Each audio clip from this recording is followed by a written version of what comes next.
With units designed to cater to the convenience and comfort of its residents, Monte de Oro Homes is a haven for countryside living. A perfect place for those who would want to combine green living with modern-day facilities and amenities.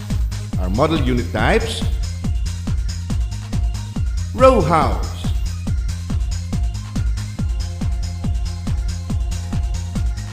single attached or detached,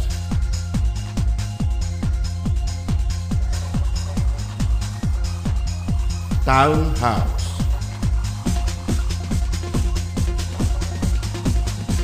all units are fully finished upon turnover. House and lot package starts at 700,000 pesos.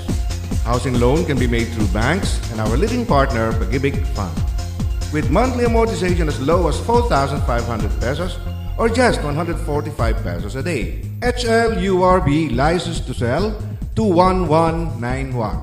Owner and developer, Consoville Realty Development Corporation. Enjoy these amenities.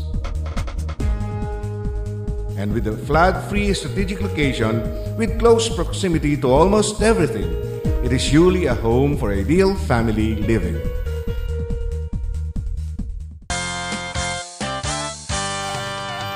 Enjoy life to the fullest at Monte de Oro, Monte de Oro.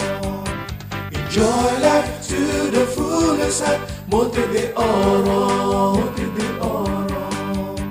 A beautiful place, ideal for the whole family, for the family. Where the ambience is inspiring and the people are loving. A wonderful place for our kids to enjoy. A home for our satisfaction.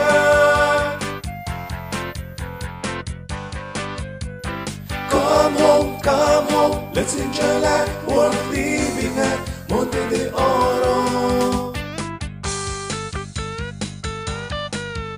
Come home to Monte de Oro Homes at Sapul, Calapan City.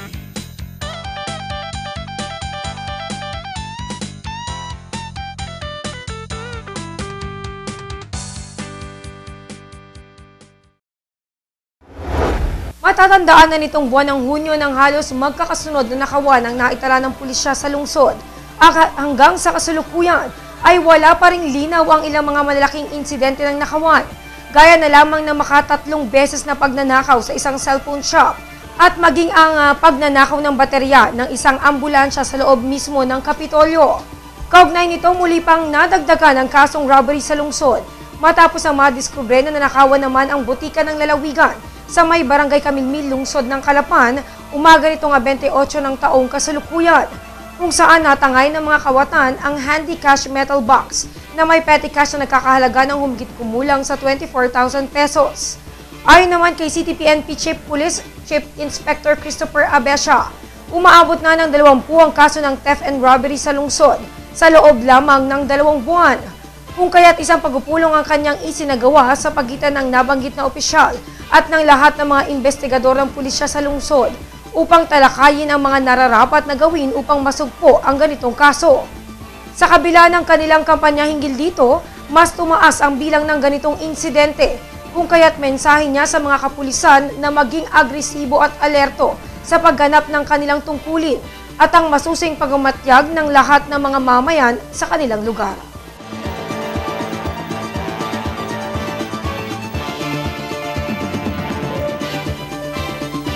Samantala, kalisabay ng isinasagawang anti-extortion operation ng lokal na pamahalaan sa lalawigan sa pakikipagtulungan ng mga sibilyan, dalawang magkasunod na engkwentro ang naganap 24 at 27 ng Hunyo sa bayan ng Bungabong at Mansalay sa lalawigan sa pagitan ng pinagsanib puwersa ng 4th Infantry Battalion, 3rd Brigade at mga kapulisan sa mga rebeldeng NPA. Naganap ang sagupuan sa bahagi ng barangay Orkunoma, bayan ng Bungabong, at Sitio Buluntad, barangay Santa Rita, bayan ng Mansalay. Sa gitna ng bakbakan, walang nasaktan o nasawi sa pagitan ng mga militar at kapulisan. Samantalang 3 naman ang nasawi sa panig ng mga rebeldeng komunista at isa na dito ang di umano'y leader ng NPA extortion group na nakilala sa pangalang Rolando Pamurada. Si Rolando Pamurada, nakilala sa alias Kachakoy, ay di umano'y leader ng grupong RBKU o Revolusyonaryong Buwis sa kalabang uri ng Island Command ng probinsya. Samantala dahil sa mga pangyayari nagdagdag pa si 203rd Brigade Commander Colonel Carlos Kita ng mga militar mula sa 4th Infantry Battalion para sa patuloy na pagsisiyasat sa nasabing grupo. Sa ibang balita, bago ang inaugurasyon ng mga nanalong politiko nitong ika-30 ng Hunyo sa huling sesyon ng Sangguniang Panlalawigan para sa kasalukuyang termino, isinagawa 28 ng buwang kasalukuyan sa SP Session Hall ang send-off ceremony ng mga aalis na bukal, gayon din ang oath-taking ceremony ng mga nanalong board members, kung saan kabilang sa mga aalis na bukal sina Bukal Ernesto Liwanag, June Buenaventura, Bobot Brondial at Philip Hoson.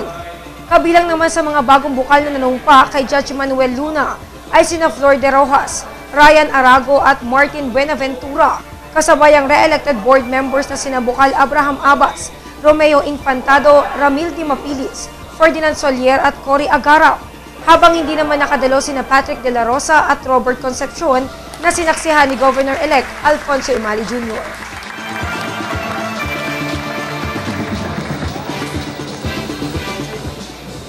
Formal lang nagpaalam si Gobernador Arnan Panaligan sa mga kawani ng pamahalaang panlalawigan sa kanyang huling pagdalo sa flag ceremony sa Kapitolyo nitong 28 ng Hunyo. Pinasalamatan ng dating gobernador ang lahat na aniya ay pinakamasaya at pinakamatagumpay na yugto ng kanyang buhay politika. Ang kanyang humigit kumulang sa 6 na taong paglilingkod sa pamahalaang lalawigan. Ayon pa kay former Governor Panaligan, mahirap subalit siya ring pinaka-fulfilling at rewarding bilang lingkod bayan. Sa huli, tagubilin niya sa lahat ng patuloy na alagaan ng lalawigan ng Silangang Mindoro at nangako siya na mananatiling nakasubaybay at naghahanda para sa kanyang paglilingkod sa mga mamamayan.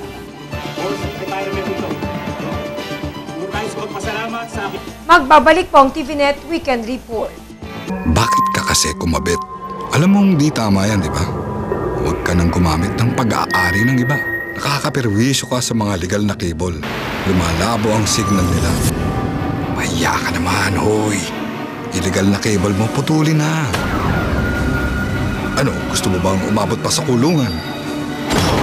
Umiwas ka na sa gulo tsaka skandalo. Huwag maging kabit. Magpakabit ng tama ngayon. Supported by PCTA. I want my beating back.